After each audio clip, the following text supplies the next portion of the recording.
बरसों मस्जिदों के नाम पर जो कुछ हो रहा है वो किसी से छुपा नहीं है। वक्फ बोर्ड और उसके कार्यकलाप इसके प्रत्यक्ष किन प्रमाणों की युक्ति को सार्थक करते हैं। देश भर में वक्फ बोर्ड पर लगभग संपत्ति, देश भर में वक्फ की करीब 8.7 लाख से ज्यादा संपत्तियां हैं। यानी वक्फ बोर्ड के अधिकार क्षेत्र में कुल मिलाकर करीब 9.4 लाख एकड़ जमीन है। आजादी के बाद वक्फ अधिनियम पहली बार 1954 में संसद में पारित किया गया। इसके बाद 1955 में एक नया वक्फ अधिनियम पारित किया गया। 2013 की पिछली सरकारों में इसमें संशोधन कर वक्फ बोर्ड को संपत्ति हड़पने की असीमित शक्तियां दी गई। वक्फ अधिनियम के संशोधन में ये भी प्रावधान कर दिया गया कि इसे किसी भी अदालत में चुनौती नहीं दी जा सकती है।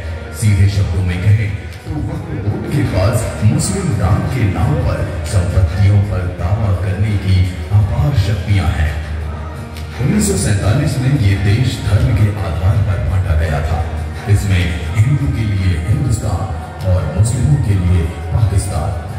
साल 1956 में हिंदू कोड बिल भी लाया गया था, लेकिन उस वक्त की मौजूदा सरकारों ने हिंदुओं को कुचलने के लिए और मुस्लिम वोट बैंक को खुश करने के लिए कई ऐसे विपरीत कदम उठाए जिससे संविधान के अनुच्छेद 44 के तहत अनिवार्य समान नागरिक संहिता लागू नहीं की जा सकी।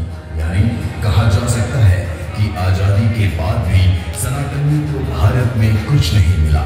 ऐसे में सनातन बोर्ड गठन की मांग पूज्य महाराज श्री देवकीनंदन ठाकुर जी ने उठाया, जो इस तृतीय सनातन धर्म संसद में पधारे सभी संत महापुरुषों के आशीर्वाद से महाराज श्री का ये प्रयास एक सार्थक और निर्णायक साबित होगा।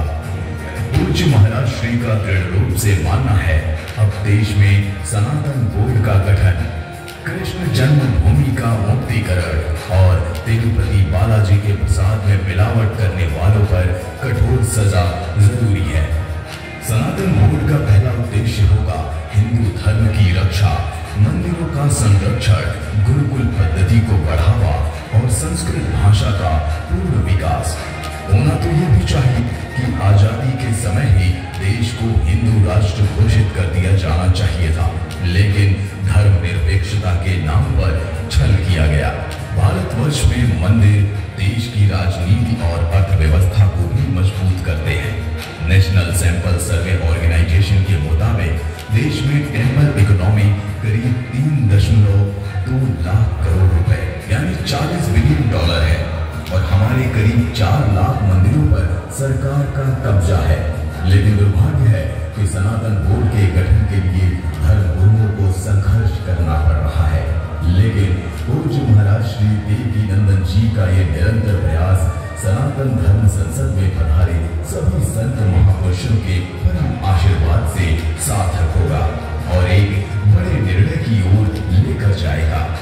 सनातन संस्कृति के लिए होना तो और भी बहुत कुछ है, लेकिन आप सभी का ज्यादा समय ना लेते हुए अब बढ़ते हैं तृतीय सनातन धर्म संसद की ओर। एक बार सनातन धर्म संसद ये आपने इस वीडियो को देखा और इसके माध्यम से जाना कि किस प्रकार सनातन बोर्ड की आवश्यकता। इससे पहले मैं निवेदन करूंगा कि हमारे लोकेश मुनि जी अपना उद्बोधन करेंगे और फिर हम आगे की ओर बढ़ेंगे। तो एक बार जोरदार तालियों से हम स्वागत करें जैन मुनि श्री आचार्य लोकेश मुनि जी का और हृदय से हम उनका स्वागत कर रहे हैं।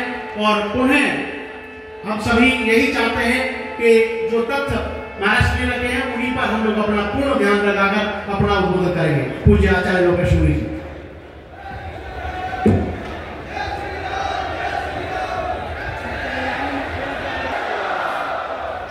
मंच पर उपस्थित